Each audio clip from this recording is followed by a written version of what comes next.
Score your dream kicks using that not-so-sneaky Visa gift card you just got. First things first, head over to GoCom or open up their app. You'll need to be logged into your account, so make sure you are.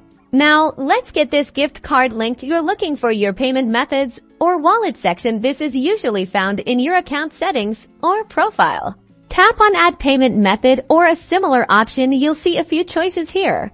And this is where we'll input your Visa gift card details.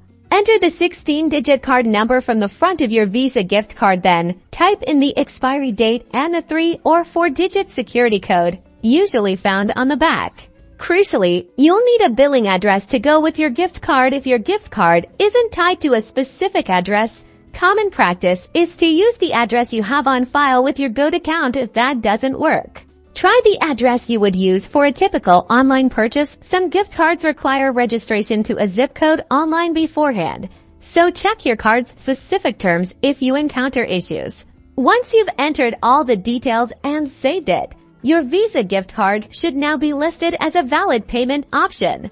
Ready to buy? Find the sneakers you love, add them to your cart, and proceed to checkout. When you get to the payment section, you should see your newly added Visa gift card as an option to select. Select your Visa gift card, and if the total cost of your purchase exceeds the balance on your gift card, GoT will prompt you to add a secondary payment method. For the remaining amount, you can use another card or your PayPal to cover the difference. Confirm your order, and you're all set.